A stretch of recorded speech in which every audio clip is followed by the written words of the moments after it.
자, 오늘 다니엘서 강해는 4장 12절에서 20절까지 있는 말씀 가지고 7대를 지나리라 라는 그런 주제로 우리 하나님 말씀 좀 듣도록 하겠습니다. 영어로는 Let seven times pass over him 이라고 제목을 했고요. 우리 하나님 말씀 같이 볼게요. 제가 한 절 읽고 여러분도 한 절 읽고 교독하겠습니다. 우리 마지막 20절은 함께 봉독합니다. 그 잎사귀는 아름답고 그 열매는 많아서 만민의 식물이 될 만하고 들짐승이 그 그늘에 있으며 공중에 나는 새는 그 가지에 깃들이고 무릇 혈기 있는 자가 거기서 식물을 얻으리라. 내가 침상에서 뇌 속으로 받은 이상 가운데 또 본즉 한 순찰자 한 거룩한 자가 하늘에서 내려왔는데 그가 소리질러 외쳐 이처럼 이르기를 그 나무를 베고 그 가지를 찢고 그 잎사귀를 떨고 그 열매를 해치고 짐승들로 그 안에서 떠나게 하고 새들을 그 가지에서 쫓아내라. 그러나 그 뿌리의 굴터기를 땅에 남겨두고 철과 놋줄로 동이고 그것으로 들 총초 가운데 있게 하라. 그것이 하늘 이슬에 젖고 땅의 풀 가운데서 짐승으로 더불어 그 분량을 같이 하리라. 또 그 마음은 변하여 인생의 마음 같지 아니하고 짐승의 마음을 받아 7대를 지나리라. 이는 순찰자로들의 명령대로요 거룩한 자들의 말대로니 곧 인생으로 지극히 높으신 자가 인간 나라를 다스리시며 자기의 뜻대로 그것을 누구에게든지 주시며 또 지극히 천한 자로 그 위에 세우시는 줄을 알게 하려 함이라 하였느니라. 나 느부갓네살 왕이 이 꿈을 꾸었나니 너 벨드사사라 그 해석을 밝히 말하라. 내 나라 모든 박사가 능히 그 해석을 내게 알게 하지 못하였으나 오직 너는 능히 하리니 이는 거룩한 신들의 영이 네 안에 있음이니라. 벨드사살이라 이름한 다니엘이 얼마 동안 놀라 벙벙하여 마음이 번민하는지라. 왕이 그에게 말하되 이르기를 벨드사살아 너는 이 꿈과 그 해석을 인하여 범인할 것이 아니니라. 벨드사살이 대답하여 가로되 내 주여 그 꿈은 왕을 미워하는 자에게 응하기를 원하며 그 해석은 왕의 대적에게 응하기를 원하나이다.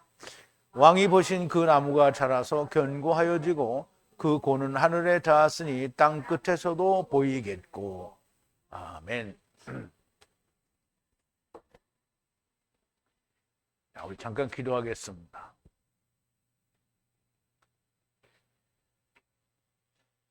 처음 여호와 하나님이 되시고 또 나중 여호와 하나님이 되시는 우리 아버지 하나님께 감사와 찬송과 영광을 돌립니다.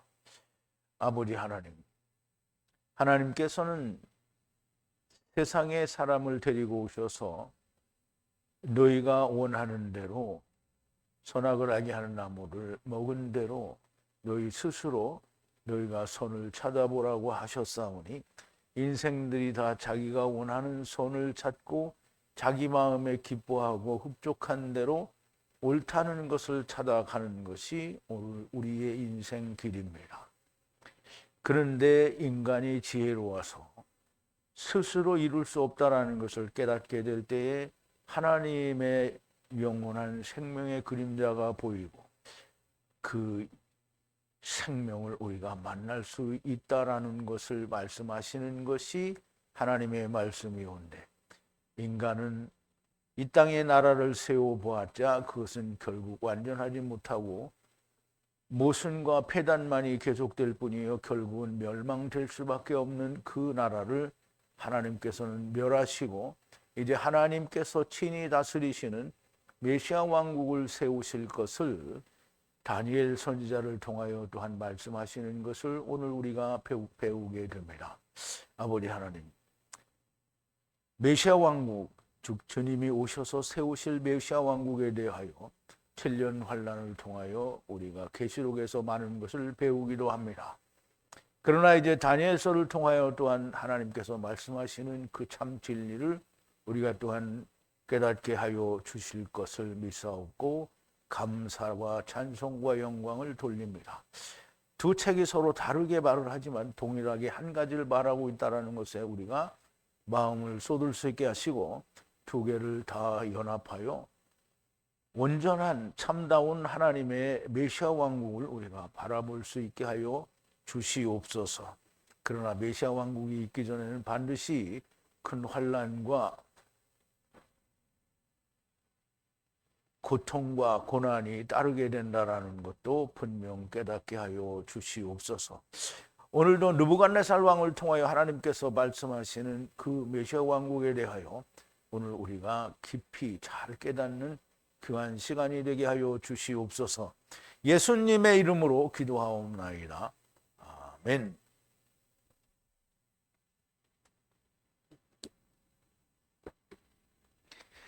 계시록도 메시아 왕국이 오기 전에 있을 7년 환란에 대해서 이야기를 하고, 또 다니엘서에서도 너무나 명백하게 그 메시아 왕국에 대하여 얘기를 하고 있습니다. 그러나 서로 표현 방법이 약간씩 다르고, 그렇지만 역시 동일한 얘기를 하고 있는 것이기 때문에 우리가 두 책을 잘 연합해서 그렇게 해석을 하고 이해를 하게 되면 메시아 왕국에 대한 더욱 분명한 이해가 있을 수 있게 됩니다.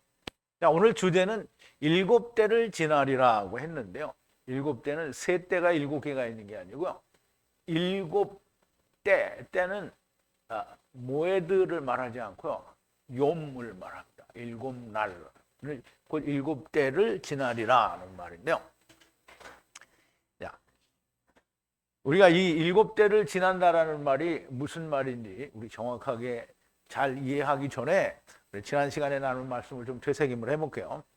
자, 느부갓네살 왕이 모든 땅에 거주하는 모든 백성과 족속과 언어들에게 평화가 증가하기를 원하노라.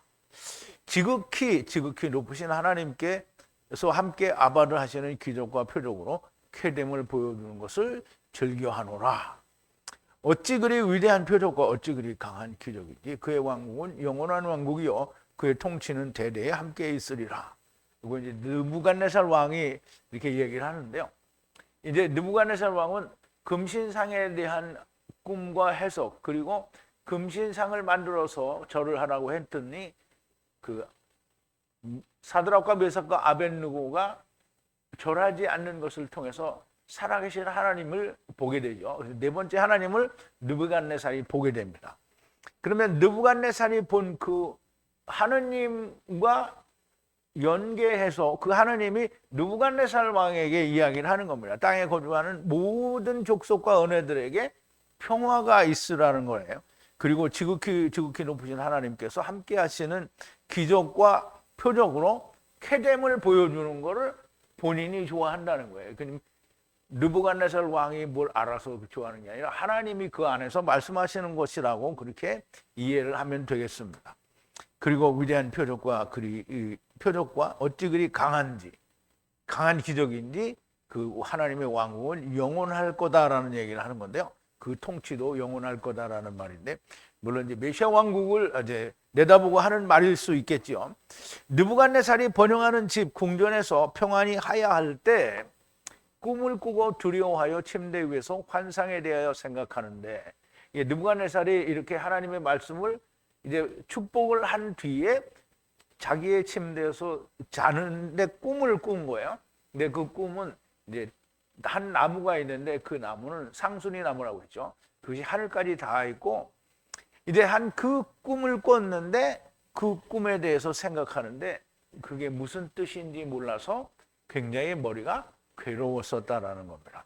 그것으로부터 명령을 주어 바벨론의 모든 지혜자들을 앞에 불러서 꿈을 해석하여 알게 하라고 했는데, 이제 느부갓네살 왕의 그 금신상 꿈을 꿨을 때로 그 갈대아 사람들의 모든 그 지혜자들을 다 불러서 물어봤는데 못 이렇게 해석을 못하니까 꿈도 못 맞추고 해석도 못 맞추고, 그래서 죽여버리라 그랬더니 다니엘이 나타나서 모든 걸 다 풀어줬죠.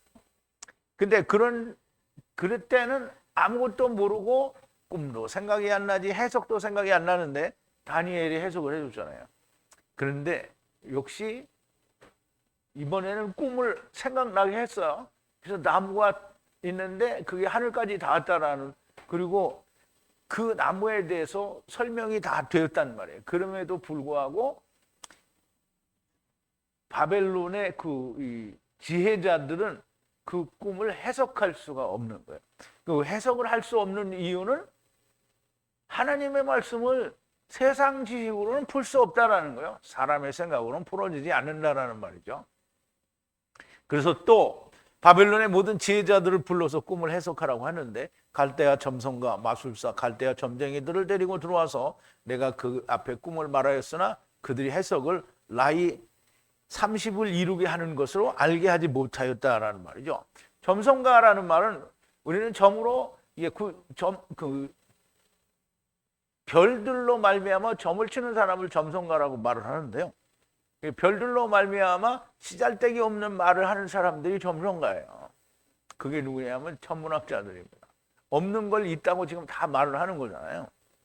그리고 마술사는 이게 분명히 없는데 뭐 뿅하면 나타나잖아요. 그 뿅하면 나타나는데 보면 또 없어져. 이게 없는 것을 있는 것처럼 하는 게 마술사예요. 점쟁이는 하나님의 말씀을 자기의 생각대로 풀어내는 자들을 말합니다. 마지막에 그 이름이 다니엘이 전에 들어왔으니 다니엘이 전에 들어왔다는 말이에요. 내 신의 이름을 따라 벨드사살이라고 이름한 자요 거룩한 하나님의 성령이 있는 자라 꿈을 그 앞에 말하여 그 마술사들의 장관 벨드사살라 나에게 그 거룩한 하나님의 그 마술사들의 장관 벨드사살아 이게 이제 벨드사살을 부르는데 이 자기가 세웠잖아요. 자기가 마술사들의 장관을 삼았단 말이에요. 나에게 그 거룩한 하나님의 그 마술사들의 장관 벨드사살아 이게 똑같이 두 말이 나온 것 같아. 나에게 그 거룩한 하나님의 성령으로 바크 모든 비밀을 괴롭히지 않도록 자기를 더 이상 괴롭히지 않게 알게 하라는 거죠. 그래서 라크 그 꿈의 환상을 보고 해석을 말하라. 침대 위에서 머리로 본 환상이 하여하니 보라 한 나무가 땅의 가운데 있으니 높이가 매우 높더니 그 나무가 강하고 크게 자라서 높이가 하늘에 닿았고 모든 땅의 땅 끝에서도 보이는 나무라는 거예요. 이게 나무를 그 하나만 지금 보인 것까지 설명을 했어요. 누가? 느부갓네살 왕이 다니엘에게 꿈에 나무가 하나 있는데 그게 땅에서부터 하늘까지 닿았다라는 것까지만 말을 했어요. 이제 12절인데요. 그 나무 잎사귀는 아름답고 열매가 많으니 만물이 바하 그늘 아래 먹으며 들의 짐승과 가지에 하늘의 새가 거주하고 모든 육체가 그 나무로부터 먹더라. 여러분들은 이 글을 처음에 딱 봤을 때 이게 되게 무슨 어떤 말일 것이다 이런 생각을 해본 적이 있나요? 네, 전혀 생각 안 됐어요? 그래 지금은 어때요? 지금은 원고도 보고 그랬으니까 형제님은 다 원고를 했으니까 다 알겠죠. 근데 이게 우리가 하나님 말씀을 이렇게 배우고 나면 이렇게 읽으면 이게 대강 이러이러한 뜻일 거다 이런 생각이 되지 않아요? 근데 이제 내가 이렇게 풀어지면 아하 이렇게 되는 거죠. 자, 그렇게 맞는지 틀린지 한번 보자고요. 가지 잎사귀가 아름다워요. 그럼 이제 아름답다. 나무가 잎사귀가 막 이렇게 나서 아름답다라는 말은 뭐예요? 그냥 그게 무슨 예쁘고 뭐 이 색깔이 아름답다라는 말은 아주 잘 풍성하게 자랐다라는 거죠. 그래서 열매가 많아요. 거꾸로 했어요. 열매가 많아요. 그래서 모든 것이 먹어요. 그늘 아래서 모든 것이 그 그늘 아래 어떤 그늘 아래? 그 나무 그늘 아래서. 이게 여기서 짐승이라고 그랬는데 우리가 이렇게 짐승이라고 하니까 꼭 짐승만 먹고 사람을 안 쳐먹는 것 같잖아요. 그죠? 그래서 여기 하야라는 말은 살아있는 모든 것들이라는 뜻이에요. 들에는 이게 사대예요. 사대. 이제 여기서는 이제 아람어가 많이 나와서 사대라고 하지 않는데 들이요. 들. 그리고 거기에 거주해요. 거주한다는 말이에요. 여기는 이제 가지로구나. 가지에 거주하고 거주해요. 그러면 거주한다가 두 번이 나왔는데 가지에는 누가 거주하느냐 하면 하늘의 새가 거주해요. 하늘의 새는 뭘 우리가 이렇게 나무가 있으니까 새들이 와서 거기서 하는구나 이렇게 생각하면 똥이에요. 하늘의 새는 뭐 이방인이죠? 이방인이 가지 위에 거한다는 거예요. 그리고 모든 바사르가 그것으로부터 먹어요. 그러면 이제 들에 살아있는 것들도 하늘의 새들도 그럼 유대인들도 이방인들도 거기서 먹는다. 그런데 거기에 보면 뭐가 있어요? 살아있는 것들이라고 했으니까 물속에 있는 거는 아니겠죠. 근데 들에 있는 모든 살아있는 건 다 거기 그늘 아래서 먹는다는 거예요. 그러면 이게 뭐예요? 하나님이 주신 세상에서 하나님이 주시는 거로 다 먹는데 그 나무가 뭐예요? 상수리 나무라고 했잖아요. 상수리 나무는 생명나무요. 생명나무는 누구예요? 예수 그리스도라는 말이죠. 그러면 예수 그리스도 생명나무는 처음에는 없었어요? 있었어요? 처음부터 있었죠. 그럼 율법 시대에도 그렇게 사는 거예요. 그렇게 못 사는 놈들은 이제 망한 거죠. 예수 그리스도가 오신 뒤에도 역시 그렇게 사는 거예요. 근데 못 사는 놈들이 망한 거죠. 자, 이제 제 얘기를 들으니까 아하, 이게 됐어요? 아, 됐어요. 자, 이 나무는 알론인데요. 이게 발음이 뭐 아일론이나 알론이나 비슷한데요. 상수리 나무를 말한다고 했고요. 상수리 나무는 땅에서부터 하늘에 닿아 있는 생명나무의 또 다른 이름이고요. 이 나무의 잎이 아름답고 열매가 많아서 그 그늘 아래 만물이 먹게 되는데 들에 살아있는 것들 이스라엘과 가지에 거주하는 하늘의 새 이방인들도 모두 육체가 먹는다는 거예요. 이것은 왕이 다니엘에게 자기의 꿈을 말해준 거예요. 그걸 우리가 해석한 거예요. 지금 다니엘이 해석해 준 거 아니에요. 자, 13절인데요. 침대 위에서 머리로 환상을 하야한 것을 보니 또 보니 하늘에서 한 성도와 지키는 자가 내려왔는데 이제 번역하고요. 이게 이해를 하는데 번역이 도움을 안 줘. 자, 이제 보니 환상이 하야하는데 이게 이제 나무를 봤어요. 큰 나무를 봤는데 또 보니 뭐가 있냐면 환상이 나타나는데요. 침대 머리 위에서 보라 지키는 자와 성도가 하늘로부터 내려와요. 그러면 이제 지금 이 상수리 나무가 땅에서부터 하늘에 닿았잖아요. 그러면 지키는 자는 율법을 지키는 자를 말하고요. 성도는 거룩한 자예요. 거룩한 자는 성도죠. 성도예요. 성도는 거룩한 자잖아요. 물론 구약에도 거룩해요. 근데 율법을 지키잖아요. 거룩한 자는 예수 그리스도로 말미암아 거룩한 자가 된 자들을 말해요. 그래서 성도는 이게 나중 후고요. 여기는 처음 후예요. 그래서 후와 후가 되는 거예요. 이거를 이해를 해야 돼요. 만약에 이렇게 이해가 안 되면 그럼 침상 속으로 보니 이상 가운데 본즉 순찰자고 한 거룩한 자가 하늘에서 내려. 그럼 순찰자가 뭐예요? 뭔지 모르죠? 그러면 거룩한 자는 이해가 되잖아요. 근데 순찰자는 분명히 워처라고 영어로 되어 있는데 이 지키는 자예요. 지키는 자. 지키는 자예요. 지키는 자는 뭐라 했어요? 하나님이 구약에서 뭐라 했어요? 너는 율법을 지켜 행하라. 그랬어요. 수호하라. 지키라. 그러면 지키는 자는 율법에 속하는 후를 말하는 거고요. 그럼 이제 후와 후가 내려오잖아요.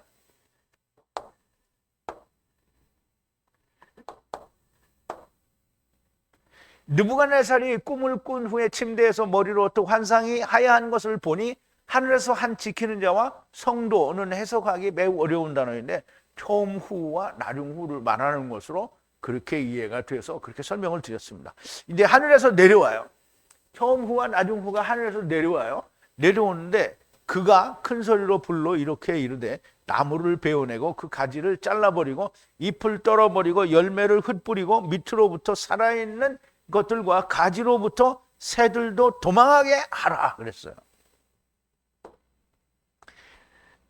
이게 지금 느부갓네살 임금이 왕이 다니엘에게 자기가 꾼 꿈을 설명해 준 거를 다니엘의 해석 없이 우리가 이제까지 배운 하나님의 말씀으로 이해를 해보는 거예요. 근데 맞는지 틀리는지 여러분들은 확인할 수 있어야 돼요. 그래서 여러분들이 듣고 맞아 이렇게 하면 여러분들은 하나님의 말씀이 들린 거고요.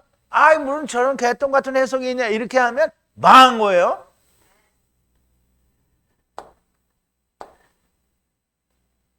자, 이제 그 후와 후가 내려왔어요. 내려와서 이게 사실 군대라는 말인데요. 하이의 군대라는 말인데요.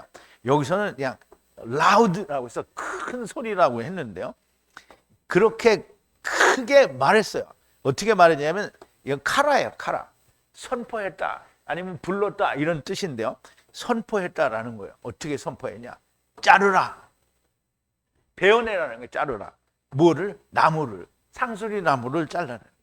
그리고 잘게 자르라. 누구를? 가지를. 그리고 가지를 떨어버리라. 가지, 잎사귀를 떨어버리라는 거죠. 가지를 짧게 자르고 잎사귀를 떨어버리라는 거예요. 그리고 열매를 흩뿌리라는 거예요. 야, 여러분, 이게 딱 머리에 뭐 생각이 떠오르지 않나요? 뭐가 떠올라요? 아, 이방으로 복음이 날아간다는 거죠. 뿌려진다는 거예요. 그리고 짐승들, 살아있는 모든 것들이 도망하게 하라는 거예요. 그 밑에서 도망하게 하라.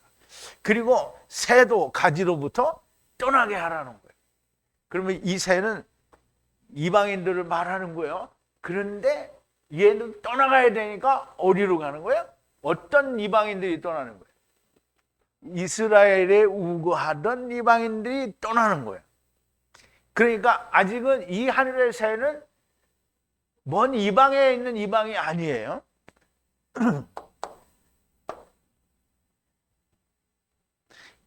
그 후와 후가 외쳐서 가로되 나무를 베어내라 그랬어요. 그럼 이제 성도와 이제 지키는 자가 나무를 베어내라 그랬으니까 나무가 베어졌을 때는 어떻게 둘이 예수 그리스도가 죽고 다시 살아나면 둘이 하나가 돼요. 이제 하나가 된 거예요. 하나가 되는 거예요.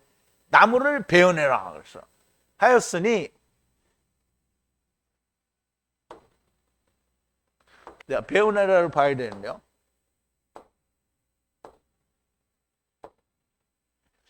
자, 다니엘서 9장에 보면 이런 이게 앞으로 할 거지만 이제 다니엘서 9장은 아직 안 나왔지만 다니엘이 이제 이 모든 게 다 끝나고 나서 8장에 가 보면 그 이제 자기가 이제 예레미야의 서책으로 인해서 바벨론의 포로가 된 지 70년이면 하나님이 이스라엘을 돌아보신다라는 그런 책의 내용을 보게 돼요.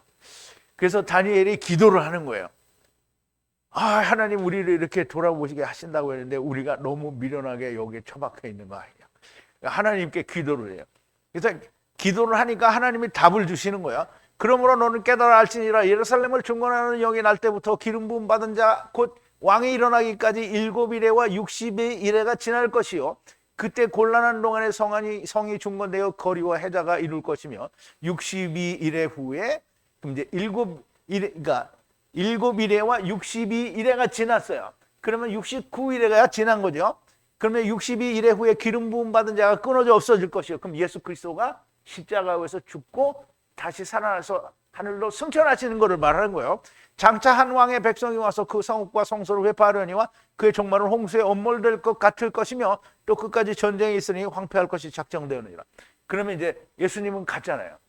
그러면 한 왕의 백성이 온다는 건 세상 왕의 백성이 와서 이제 거기를 회파한다는 거죠. 그가 장차 많은 사람으로 더불어 한 일의 동안에 언약을 굳게 정하였고 그가 그 일의 절반에 제사와 예물을 금지할 것이며 또 잔포하여 미운 물건이 날개를 의지하여 설 것이며 또 이미 정한 종말까지 진노가 황폐케 하는 자에게 쏟아지리라 했어요. 그러면 이 한 일의 동안은 뭐냐면 큰 환란 7년을 말하는 거예요. 그러면 기름 부음 받은 자가 끊어진다라는 말은 나무를 베어내라. 지금 후와 후가 하나가 되었으니 나무를 베어내라는 그런 말이 되는 거예요. 그래서 베어내라고 하였으니 생명나무이신 예수 그리스도가 끊어지는 것을 말하는 것으로 보이고 가지도 잘라내고 그 잎도 떨어지니 열매는 흩뿌리는 것이니 그럼 이제 더 이상 가지도 없고 그 다음에 잎도 없는 거예요. 그러면 이제 이스라엘 유대인들에게는 더 이상 가지가 없어요. 이제 나무가 잘라졌어요. 그러니까 이제 로마서에 보면 돌감람나무가 참감람나무에 젖붙임을 당한다고 그랬잖아요. 뿌리가 남았으니까 거기에 젖붙임을 받은 게 이방으로 퍼져나간다는 얘기를 하는 거예요. 흩뿌리는 것이니 생명나무로 말미암아 열매는 천하에 흩어지는 거다 그랬어요. 자, 이제 사도행전 13장에 보니까 그 다음날 안식일에는 온 성이 거의 다 하나님의 말씀을 듣고자 하여 모이니 유대인들이 그 무리를 보고 시기가 가득하여 바울의 말한 것을 변박하고 비방하거늘 바울과 바나바가 담대히 말하여 가로되 하나님의 말씀을 마땅히 먼저 너에게 전할 것이로되 너희가 버리고 영생을 얻음에 합당치 않은 자로 자처하기로 우리가 이방인에게로 향하노라. 이게 이 복음이 이제 넘어가는 거예요. 주께서 이같이 우리를 명하시되 내가 너를 이방의 빛을 삼아 너로 땅끝까지 구원을 하게 하리라 하셨느니라 하니 이방인들이 듣고 기뻐하여 하나님의 말씀을 찬송하며 영생을 주시기로 작정된 자는 다 믿더라 그랬어요. 그래서 이방으로 넘어가는 것을 열매는 흩뿌린다라고 해서 다른 건 그냥 떨어져요. 근데 이건 흩뿌린다라는 것으로 얘기를 했어요. 그 아래에 있던 이스라엘과 그 중에 우거하던 이방인들이 도망하게 하라는 것으로 보여지고요. 예수 그리스도가 끊어지고 복음은 이방으로 넘어가고 이스라엘은 열국으로 흩어져 유리하는 자들이 되는 것으로 보여집니다.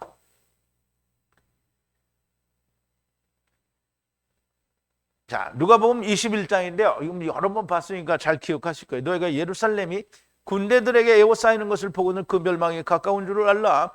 그때 유대에 있는 자들은 산으로 도망할지며 성내에 있는 자들은 나갈지며 촌에 있는 자들은 그리로 들어가지 말지냐. 이 날들은 기록된 모든 것을 이루는 형벌의 날이라. 그날에는 아이벤 자들과 전복 있는 자들에게 화가 있으리니 이는 땅에 큰 환난과 이 백성에게 진노가 있겠음이라. 저희가 칼날에 죽임을 당하며 모든 이방으로 사로잡혀 가겠고 예루살렘은 이방인의 때가 차기까지 이방인들에게 밟히리라. 1월 성신에는 징조가 있겠고 땅에서는 민족들이 바다와 파도에 우는 소리를 인하여 혼란 중에서 곤고하리라 그랬어요. 자, 창세기 4장에 보면 창세기 4장은 그 가인이 아벨을 쳐 죽이고 그럼 하나님께 이제 징계를 받고 땅에서 저주를 받아 유리하는 자가 된다라는 내용인데요. 너무나 명백하게 창세기 4장에서 이미 이 사실을 예언을 한 거잖아요. 여호와께서 가인에게 이르시되 네가 분하여 하면 어찌미뇨 안색이 변하면 어찌미뇨 네가 선을 행하면 어찌 낯을 들지 못하겠느냐. 선을 행치 아니하면 무슨 죄가 왜냐하면 죄가 문에 엎드리느니라. 죄의 소원은 네게 있으나 너는 죄를 다스릴지니라. 가인이 그 아우 아벨에게 구하니라. 그 후 그들이 들에 있을 때 가인이 그 아우 아벨을 쳐 죽이니라. 들에 있을 때는 그러니까 이스라엘에 있을 때를 말하는 거예요. 여호와께서 가인에게 이르시되 네 아우 아벨이 어디니냐. 그가 가로되 내가 알지 못하나이다. 내가 내 아우를 지키는 자니까. 가라사대 네가 무엇을 하였느냐. 네 아우의 핏소리가 땅에서부터 호소하느니라. 땅이 그 입을 벌려 네 손에서부터 네 아우의 피를 받았은즉 네가 땅에서 저주를 받으니 네가 밭을 갈아도 다시 땅에 다시는 효력을 내게 주지 아니할 것이요 너는 땅에서 피하며 유리하는 자가 되리라. 가인이 여호와께 고하되 내 벌이 너무 중하여 견딜 수 없나이다. 가인이 밭을 갈아도 효력을 주지 않는다. 그래서 그러면 이제 어쨌든 가인이 땅을 갈아서 효력을 받았어요, 못 받았어요? 땅을 갈아서 뭐 영생하는 걸 죽음을 가져오라 그랬더니 뭘 가져왔어요? 땅에서 나는 물리적인 땅의 곡식을 가져온 거잖아요. 그러니까 너는 앞으로 그거 해봐야 너 영생을 못 얻을 거다 이 말이에요. 그러면 이제 가인이 여호와께 구하되 죄의 벌이 너무 중하여 견딜 수 없나이다. 주께서 오늘 지면에서 나를 쫓아내시온즉 죄의 낯을 배웁지 못하니 내가 땅에서 피하며 유린하는 자가 될지라. 무릇 나를 만나는 자가 나를 죽이겠나이다. 여호와께서 그에게 이르시되 그렇지 않다. 가인을 죽이는 자는 벌을 7배나 받으리라 하시고 가인에게 표를 주사 만나는 누구에게든지 죽음을 면케 하시니라 그랬어요. 그러면 결국 땅에서 유리하는 자가 될 거다라는 말은 맞는 거죠. 그래서 열국으로 흩어지는 자가 되는 거고요. 자, 15절인데 오직 뿌리의 굴뚝이 혈통을 땅에 버려두고 그 철과 놋과 풀로 감금하고 그 들의 하늘에 이슬에 적시게 하라. 살아있는 것들과 땅의 풀로 분깃을 함께 할 것이라 그랬어요. 자, 이건 아직 다니엘을 해석해 주는 거 아니에요. 다니엘 해석해 주는 건 내일 나와요. 오늘은 순전히 저와 여러분들이 느부갓네살이 말해준 그 꿈을 가지고 우리가 이제까지 배워온 하나님의 말씀의 상식, 지식으로 우리가 지금 풀어보는 거예요. 근데 그게 맞는지 틀리는지 내일 보면 알 수 있어요. 뭐 지금도 알 수 있겠죠, 여러분들이 보면. 자, 이제 오직 구루터기라고 그랬는데요. 구루터기는 혈통이라는 뜻이에요. 혈통. 뿌리의 혈통, 뿌리 위에 구루터기. 뿌리와 함께 잘라내면 어떻게 구루터기는 있는 거죠? 땅에 버려두라는 거예요. 그럼 이제 아피헤미하고 같은 말인데 땅에다 두라는 거죠. 근데 땅에다 두는데 감금하래요. 감금하래. 감금하라. 이제 그 철과 구리와 풀로, 들에 있는 풀로 가두라는 거예요. 들에 있는 풀로. 그럼 이제 철은 뭐예요? 메시아 왕국이고요. 구리는 뭐예요? 예수 그리스도죠. 그리고 풀이에요. 그럼 이제 보세요. 예수 그리스도는 여전히 이방에서는 일을 해요. 그런데 유대인들에게는 예수 그리스도가 꽉 막혔어요. 메시아 왕국 올 때까지 꽉 막혔어요. 풀리지는 않아, 율법이. 어디? 들의 풀이. 그래서 하늘의 이슬에 적셔두라는 거예요. 그러니 젖어 있어. 몰라. 그리고 살아있는 모든 짐승들과 분깃을 함께 땅으로부터 쳐먹으라는 거예요. 근데 이게 참 되게 웃겨요. 이 단어가 해석이 진짜 어려워. 이게 소멸되는 벌레라는 뜻도 가지고 있는데요. 이게 아까처럼 이 몇 군데에서 풀로 사용이 됐어요. 그러니까 땅에 풀로, 그럼 풀은 뭐예요? 율법이죠. 율법으로 분깃을 함께 하라는 거예요. 그럼 율법에 매여서 있으라는 거예요. 언제까지? 그게 이제 오늘 주제예요. 언제까지가. 오직 구루터기 그 혈통만을 남겨두라는 건 이게 혈통이라는 의미를 가지고 있는 이유는 뭐냐면 유대인들이 혈통을 말하는 거죠. 철과 롯과 풀로 감금하라는 것은 철, 메시아 왕국까지 율법과 롯으로 감금될 것이니 롯과 풀이 무엇인지 모르고 들의 하늘에서 내리는 일에 적시고 살아있는 모든 생물들과 함께 땅의 풀로 분깃을 삼을 거다. 그러니까 여전히 땅의 걸 처먹고 있겠다라는 뜻이죠. 자, 이제 16절인데요. 사람의 마음으로부터 변하여 짐승의 마음이 주어질 것이고 바하 7 정한 때를 위로 지나리라 그랬어요. 자, 사람으로부터 그 마음이, 인간의 마음이 변경되어 짐승의 마음을, 인간이 변경되어 짐승의 마음을 주게 될 거고요. 라해 7 때예요, 때. 근데 이제 여기는 아람어로 되어 있기 때문에 이게 그 요미인지 찐지 알지 못해요. 그런데 7 때라는 말은 이게 성경에는 3 때밖에 없는데 7 때라고 말하면 말이 안 되잖아요. 그러니까 7 날을 말하는 거예요. 그 위에 지나리라. 그래서 7 날을 지나리라는 거예요. 7 때를 지난다라는 말이에요. 쫓겨나는 사람들은 이게 유대인들이 다 열국으로 흩어지죠. 지금도 유대인들은 예수 그리스도를 믿어요, 안 믿어요? 안 믿어요. 몰라요. 절대 모르요. 근데 언제까지 모른다고요? 메시아 왕국 때까지 모르죠. 그럼 예수 그리스도에도 잠겨 있고 메시아 왕국까지 잠겨 있고 어디에 잠겨 있어요? 풀에 잠겨 있는 거예요.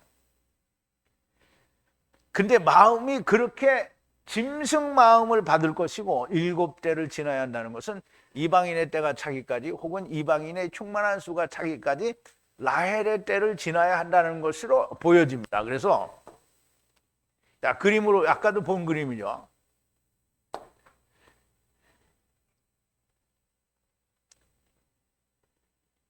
레아의 한 때고요. 라헬의 한 때인데 이것을 한 이레라고 했잖아요. 한 이레. 한 이레는 7일이라는 거잖아요.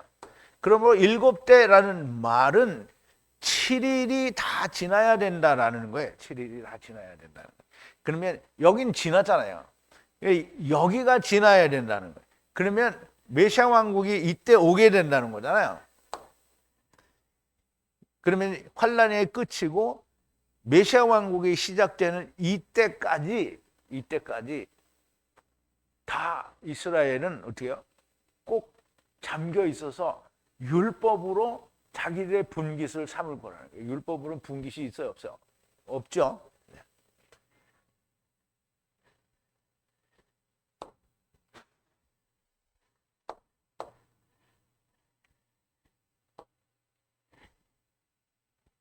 여기 잘못 온 것 같은데.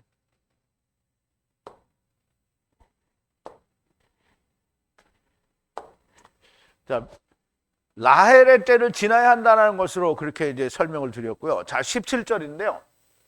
지키는 자들의 명령의 판결이요, 성도들의 명령의 판결이라. 사람의 왕국을 지극히 높으신, 그리고 높으신 분이 다스리며 누구든 기뻐하는 겸손한 사람 위에 세우시는 것을 생명들이 알게 하려는 것이라 그랬어요.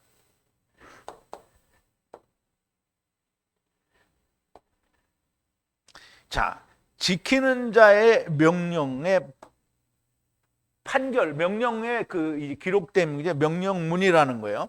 그리고 거룩한 자의 명령의 판결이라는 거예요. 그럼 이제 거룩한 자나 이제 성도나, 그러니까 이 지키는 자나 성도나 똑같이 그들의 판결과 명령이라는 거죠. 언제까지?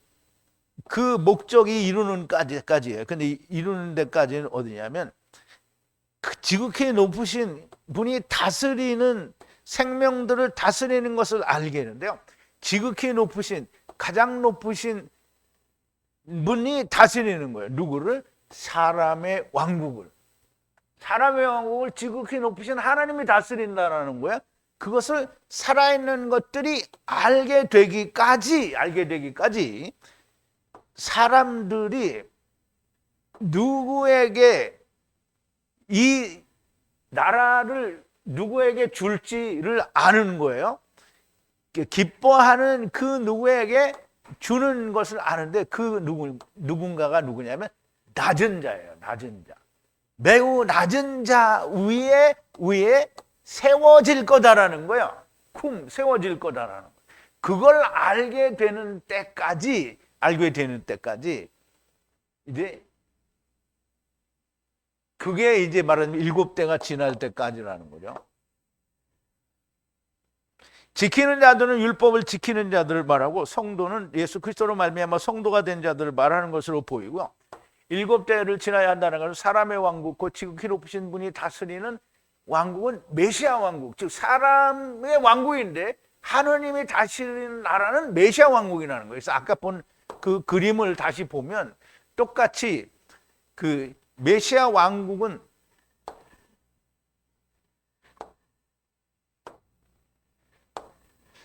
메시아 왕국인데 하나님이 다스리시는 나라예요. 이 다스리는 나라가 누구에게 주어지는지, 그럼 이룬 사람들에게는 그냥 이게 들림을 받는 거잖아요. 그런데 이게 끝나면 모든 인간들이 다 어떻게 되냐면 가장 낮은 자가 되는 거예요. 낮은 자들에게 이 나라에 들어가게 하는 거예요. 그래서 이 나라를 하나님이 다스리신다라는 거예요.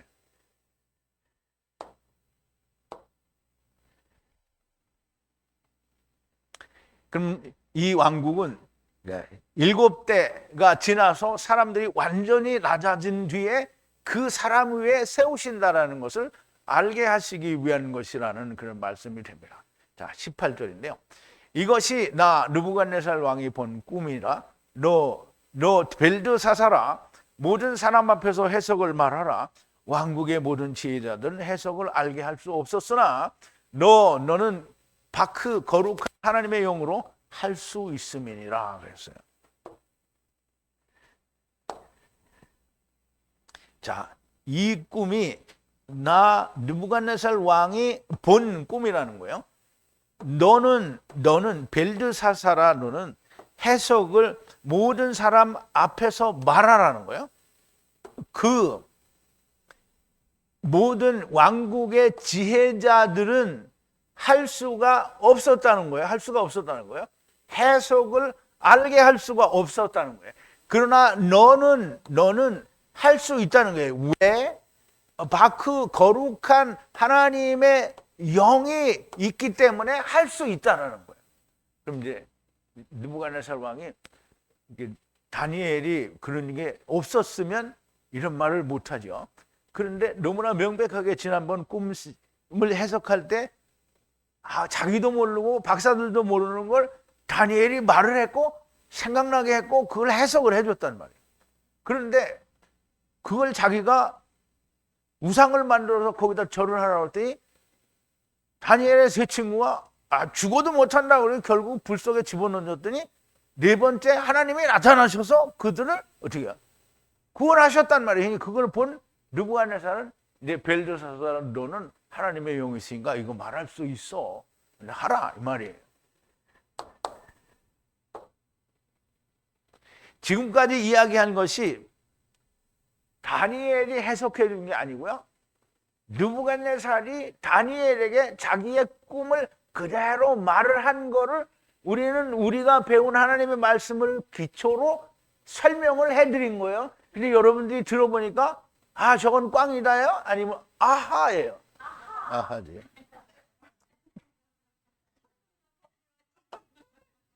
자, 앞에서 말하라는 것이고요. 자, 이제 지금 그 설명을 말하라는 거고 바벨론 왕국의 모든 박사들은 할 수 없었으나 너는 거룩한 하나님의 성령이 있으니까 할 수 있다는 거예요. 이제 느부갓네살 왕이 아는 거 뭐냐면 세상의 모든 지혜자들은 하나님의 말씀을 풀 수가 없다는 거예요. 그런데 누구만 할 수 있냐? 하나님의 거룩한 영이 있는 다니엘만 할 수 있다는 거예요. 그럼 다니엘은 그냥 다니엘이 아니고요. 심판하는 하나님이에요. 심판하는 하나님은 뭐가 있어야 심판할 수 있어요? 하나님의 말씀이 있어야 심판할 수 있어요. 그래서 심판은 누구만 한다? 하나님이 누구에게 맡겼다? 아들에게 맡겼다. 그럼 다니엘은 뭐예요? 심판하니까 하나님의 아들로 나타나는 거죠. 그럼 이제 세상 임금 느부갓네살 왕도 알아요. 세상의 모든 지혜자들은 지혜가 무슨 지혜예요? 하컴이에요. 자기가 하나님의 지혜를 안다고 아무리 주장을 하는 지혜자들도 하나님의 말씀을 해석을 못해요. 왜? 하나님이 주신 하컴이 아니고 자기가 하컴이라고 하니까. 자기가 하는 말은 다 꽝인 거야. 나는 하나님을 내가 살아계신 하나님을 만났어. 이거 다 가짜예요. 자기가 말하는. 나는 잘 몰라. 근데 하나님이 내 안에 들어와서 그러면 하나님 거예요. 자, 19절인데요. 그때 이름이 벨드사살인 그 다니엘이 한 잠시 동안 놀라고 당황하여 생각하니 왕이 응답하여 말하되 벨드사살아 꿈을 해석하는 일에 당황할 일이 아니야. 벨드사살이 응답하여 말하되 주여 주의 꿈이 왕을 미워하는 자와 적에게 해석되기를 바라나이다. 이렇게 얘기를 하는데요. 이게 이제 다니엘이 생각하기에 왕에게 별로 좋지 않은 꿈이다라고 생각을 한 것 같아요. 그래서 대적에게 이루어지기를 바란다 이렇게 했는데요. 본인에게 이루어지겠죠. 그때 다니엘이 벨드사살을 이름한 벨드사살에게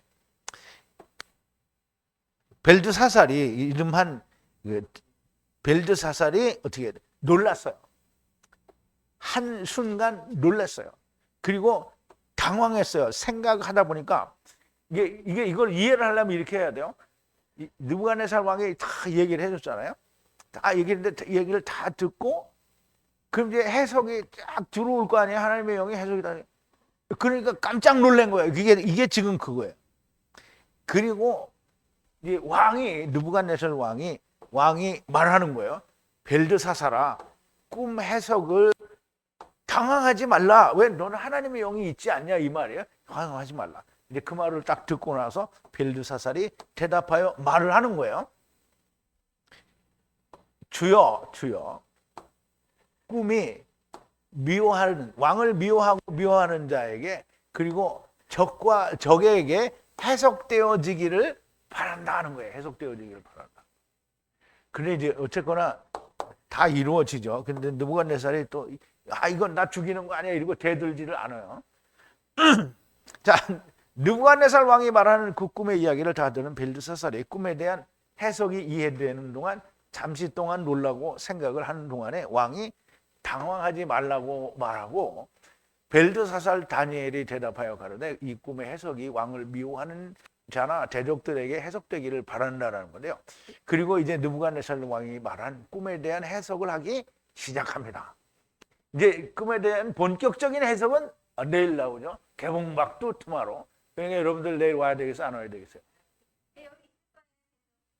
근데 대답 안 하는 사람이 있어? 안 오는 사람이 있어? 몇 사람이 있네. 근데 개봉박두, 그 사람들은 개봉박두가 아니야. 녹화박두에 녹화박두.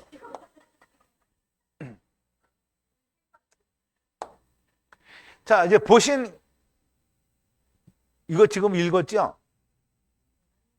자, 마지막 20절인데요. 그 보신 그 나무가 강하고 크게 자라서 높이가 하늘에 닿았고 땅의 모든 곳에서 보인다 하셨으니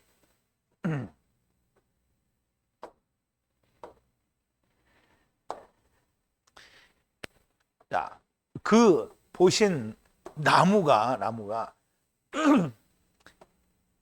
강하게 크게 자라서 높이가 하늘에 닿았다는 것이에요. 하늘에 닿았다.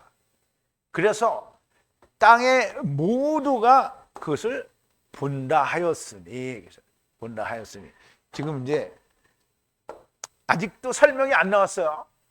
그냥 나무에 대해서 얘기해서 그걸 했죠. 이 나무는 상수리 나무라 했고 상수리 나무는 생명나무라 하였으며 이 나무는 강하고 크게 자라서 하늘에 닿고 땅의 모든 끝에서 보인다라고 했습니다. 땅의 끝이라는 말은 물리적으로는 우리가 지난 시간에 보여준 물리적으로 평평한 땅을 얘기했잖아요. 근데 단순히 평평하다라는 뜻만을 가지고 있는 게 아니라 우리가 계시록에서 뭘 배웠죠? 땅의 네 모퉁이를 배웠잖아요. 그러면 이제 땅에서도 다 볼 수 있다라는 말은 사방에서 볼 수 있다라는 말도 되지만 네 모퉁이의 모든 사람들이 4대의 모든 사람들이 그를 볼 수 있다라는 거예요. 그런데 그럼 시대가 다른데 어떻게 보냐? 아니 시대가 다르면 못 보는 거예요? 그러면 율법 시대에는 못 보는 거예요? 아니 그럼 예수님 오셨을 때는 못 보는 거예요? 다 봐요.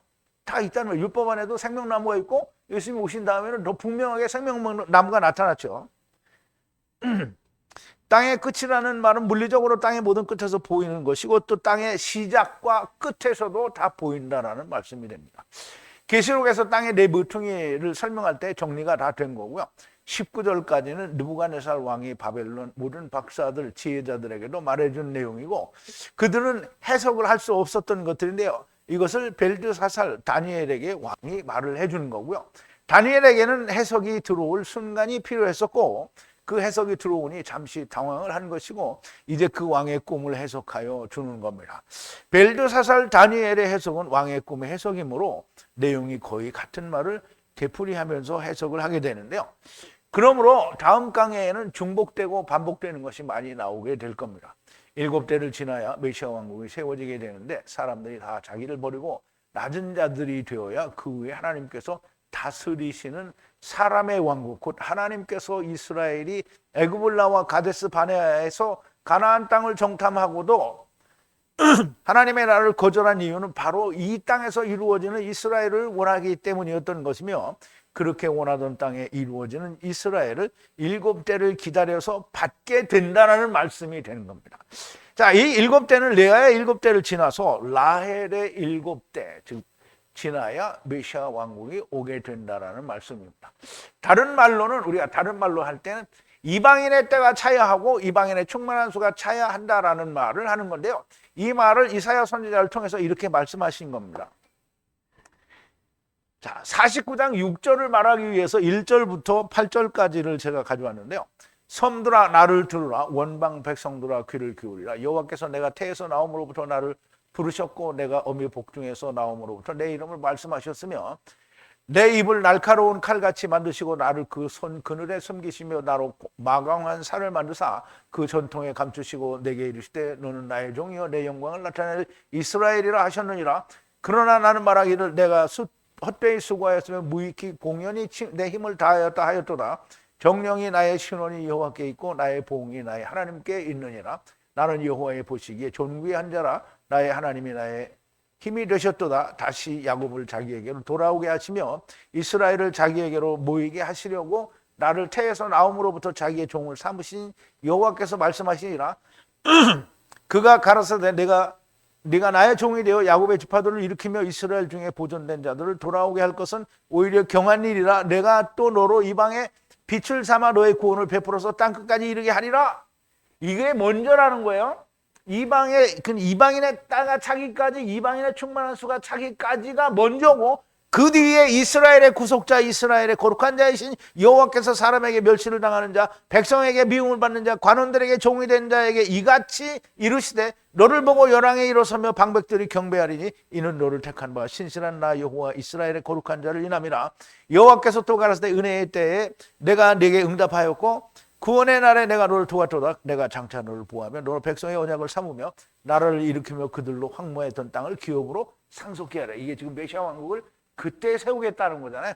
그러면 무엇이 먼저냐? 이방인의 때가 먼저다라는 말을 이스라엘 이사야 선지자에게도 말씀을 하신 거예요.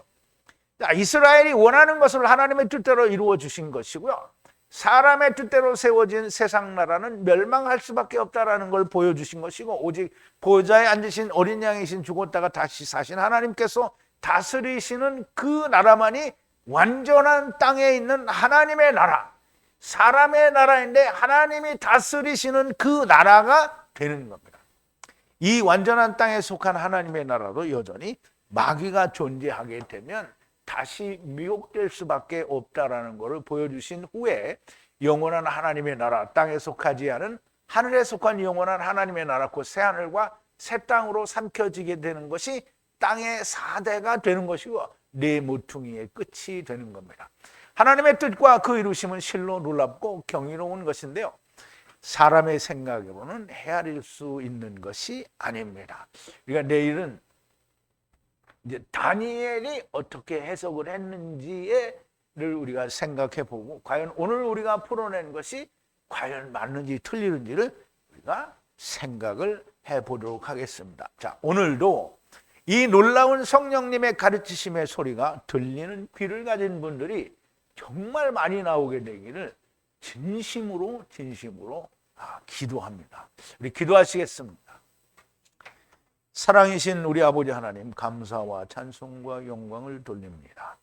아버지 하나님, 다니엘서를 통하여도 느부갓네살 왕의 꿈을 통하여도 하나님께서 예수 그리스도께서의 오심과 끊어짐, 그리고 메시아 왕국에 세워진, 즉 주님께서 다시 돌아오셔서 이스라엘 나라를 회복하신다라는 놀라운 말씀이 여기에도 기록되어 있음을 볼 때 실로 놀라움을 금할 수가 없습니다. 아버지 하나님, 저희들에게 지혜를 주시고 명철도 주셨으며 하나님의 성령도 충만하게 부어주시니 우리가 이 말씀을 듣고 우리 안에 온전히 이루어 야다되게 하시고 마땅히 하나님의 일을 하고 하나님의 말씀을 나타낼 때에 하나님의 크신 종으로 사용되어지게 하여 주시옵소서. 예수님의 이름으로 기도하옵나이다. 아멘.